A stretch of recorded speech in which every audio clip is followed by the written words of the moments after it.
Merhaba arkadaşlar, selamünaleyküm kardeşlerim. Bugün sizlerle birlikte yeni bir bilgisayar toplama videosuyla karşınızdayım arkadaşlar.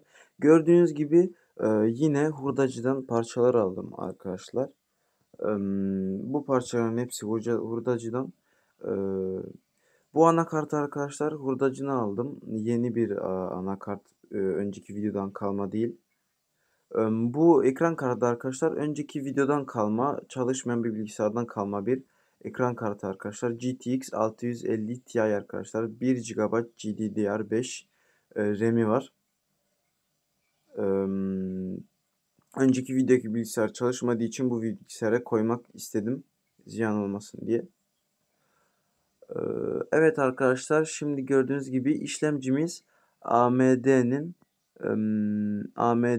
A4 5300 işlemcisidir arkadaşlar. Biraz eski olsa da arkadaşlar 16 GB RAM'le ve 5 GB SSD ile hızlı çalışacağını umuyorum. Arkadaşlar zaten amaç burada ucuz bir bilgisayar monte etmek olduğu için yani bu detaylara takılmayalım. Gördüğünüz gibi arkadaşlar anakartı MS7778 ver 1.0 arkadaşlar. HP bir anakart galiba. Markasını bilemiyorum. Ee, Yani böyle 4 GB 4 slot arkadaşlar RAM'i var arkadaşlar. Gördüğünüz gibi. Ve çok bilgim olmadığı için sadece çıkışları gösterebilirim. Burada mikrofon çıkışları var. Hızlı USB çıkışı var. Normal 2 tane USB çıkışı var. Bir tane Ethernet çıkışı, bir tane DisplayPort, bir tane de VGA çıkışı, 2 tane daha da USB çıkışı var arkadaşlar. Ee, evet, anakartımız böyleydi. Ve şimdi de CPU'muzun CPU fanını takmaya geçelim arkadaşlar.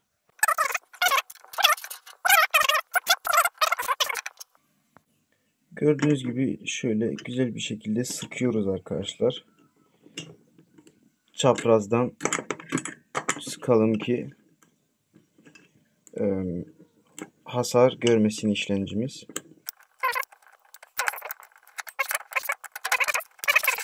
Şimdi arkadaşlar RAM montajımıza geçebiliriz. Gördüğünüz gibi 4 tane farklı slotumuz olduğu için hepsinden yararlanmak istedim. Bu bizim için büyük bir avantaj çünkü. 16 GB takabileceğiz arkadaşlar. Bu avantajı kullanmak çok önemli. Gördüğünüz gibi 2 tane aynı RAM, ikişer tane ama dördü de aynı değil arkadaşlar. 2 tane HyperX'in RAM'i var. İkisi de 4 GB, 2 tane de normal Office RAM'i var arkadaşlar. 4'er GB onlarda. Toplam 16 GB RAM'imiz var arkadaşlar. Yani bu RAM'lerin aynı olmaması sıkıntı değil. Sadece büyük ihtimal HyperX RAM'lerimiz oyuncu RAM'leri olduğu için onların frekansları daha yüksektir. Ve bu markasız RAM'leri taktığımızda frekansları düşecektir arkadaşlar. Onlara adapte olacaktır ve sıkıntı olmayacaktır. Şimdi arkadaşlar bu RAM'leri takarken dikkat etmelisiniz. Yani 2 tane aynı RAM'i aynı renk slotlara takabilirsiniz. Tabi renk ayrımı varsa anakartınızda. Bu anakartta siyah ve mavi koymuşlar. 2 tane siyah RAM'i arkadaşlar şu an birbirine takmalıyız. HyperX RAM'lerimizi. Yani her RAM'in arasında bir tane slot aralık olacak arkadaşlar. Onlar birbirine bağlı slotlar çünkü. Diğer RAM'leri de kalan slotlara takıyoruz. Ve bu arada arkadaşlar sistemimizi 500 GB bir SSD ile depolama alanı olacak arkadaşlar. Bilgisayarın daha hızlı çalışması için, yardım etmesi için. Ve üstüne de şöyle küçük bir power supply'ımız var. Çok güçlü olmasına gerek yok. Gördüğünüz gibi 336 Watt max yazıyor. 400 Watt maksimum gücü var arkadaşlar. Markalı da bir şey değil. Yani burada FSB Group Inc yazıyor. Bu bilgisayar için bence çok yeterli olacaktır. Arkadaşlar öncelikle gördüğünüz gibi bilgisayar kasamız biraz küçük olduğu için önce power supply'ı yerleştirmekle başlamak istedim. Sonrasından anakart ve ekran kartı bizi rahatsız etmesin diye. Önce şöyle yerleştirelim. Şimdi arkadaşlar kartımızın montajına geçebiliriz. Evet arkadaşlar gördüğünüz gibi anakartımızın montajına geçebiliriz. Şöyle arkadaşlar vidalarımızı sıkalım.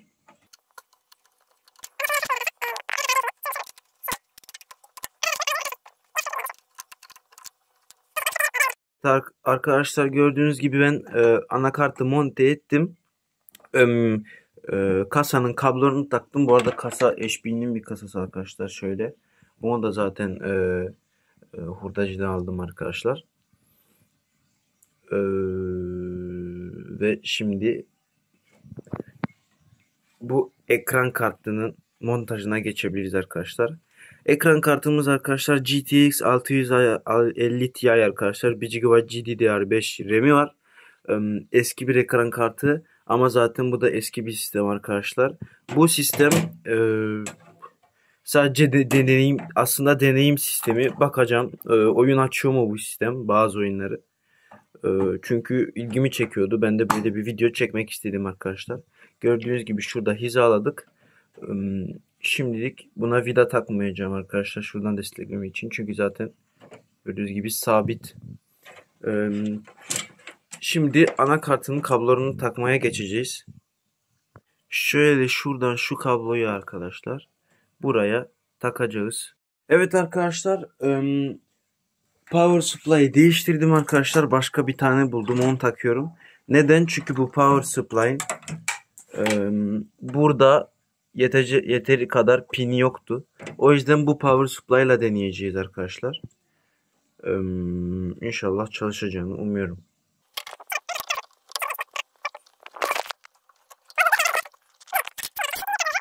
Şuraya arkadaşlar güç yerine takalım. Şöyle. Şimdi ne kaldı arkadaşlar? Gördüğünüz gibi şurada küçük 6 pinlik bir tane kablo gerekiyor. Şöyle bir sıkıntı var. Bu power supply'in o 6 pinlik kablosu yok. O yüzden biz ayrıyetten arkadaşlar bu power supply'e bir tane kablo takacağız. Evet arkadaşlar, kablomuz burada. Gördüğünüz gibi. Bunu çok basit bir şekilde power supply'ımızın, güç kaynağımızın şurasına şöyle takacağız arkadaşlar. Ve böylelikle bu ekran kartımıza güç verebileceğiz. Evet, şöyle de takalım ekran kartımıza kablomuzu. Hop. Evet arkadaşlar, ekran kartımıza da kablomuzu taktığımıza göre SSD kaldı arkadaşlar. SSD'yi taktıktan sonra da bilgisayarı denemeye geçebiliriz. Arkadaşlar SSD'yi bağladım ve bu kabloları yaparken arkadaşlar CPU falan dikkat edin. Mesela bu kablolara, şu fan kablosuna buraya değmemesi lazım arkadaşlar. Buraya değmeyecek bir şekilde şöyle bir yere sıkıştırabilirsiniz, böyle vidaların arasına, ki rahatsız etmesin. Evet arkadaşlar, gördüğünüz gibi bilgisayarı denemeye geldik.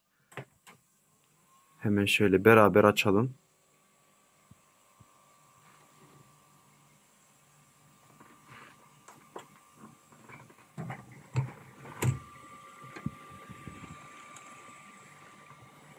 Bilgisayar biraz ters olduğu için göremiyoruz.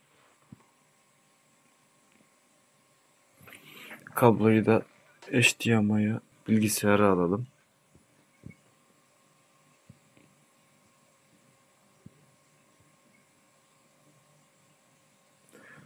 Ve ekran yok. Neden ekran yok? Beraber bakalım. Arkadaşlar, yani gördüğünüz gibi CPU fan dönüyor, bu fan dönüyor, kartın fan dönüyor. Ama nedense power supply'in fanı çok hızlı dönüyor ve güçlü dönüyor. Çok ses çıkarıyor. Nedenini bilemiyorum. Bence sorun power supply'dan geliyor arkadaşlar. Evet arkadaşlar, bilgisayarı açıp kapadım. Yine ekran göremedim. Hatta ekran kapanıyor. Yani ben başka bir power supply ile deneyip geliyorum. Gördüğünüz gibi başka bir power supply topladım. Koydum. Maalesef ki buraya sığmadı arkadaşlar. O yüzden de böyle dışarıda ama bunun bir sorunu olmaz. Şuradan bir daha deneyelim. Öncekinden çok daha yavaş dönüyor fanlar.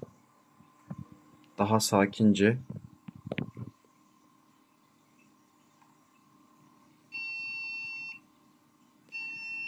Bip sesi geliyor.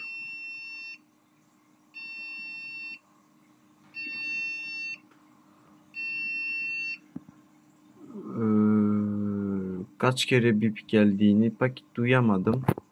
Evet arkadaşlar, baktım videoya geri alıp ve 6 kere bip sesi geldi. 6 kere bip sesi geldiğinde genellikle bir BIOS'un pilin göstergesidir.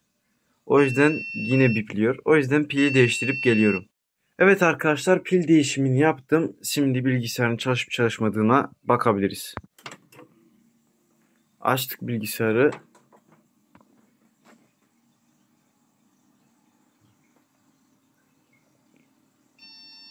Yine bipliyor. Bu sefer ekran verecek mi? Yine ekran vermedi. Arkadaşlar, başka bir pili deneyip geliyorum. Bu sefer de olmazsa bu bilgisayar bozuk demektir. Evet arkadaşlar, bu sefer yepyeni bir pil taktım. Normalde çalışması gerek ve inşallah çalışır. Açalım. Bip sesi çıkıyor mu bekleyelim. Ve bip sesi yine çıkıyor. Lütfen yorumlarda belirtirseniz sevinirim, bu bip sesinin nereden geldiğini biliyorsanız.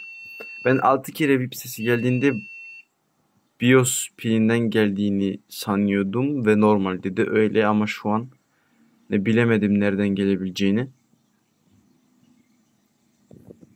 O yüzden yorumlara yazarsanız sevinirim. Bu video bu kadardı. Yine olmadı ama bir dahaki sefere olacağını umuyorum. Bay bay.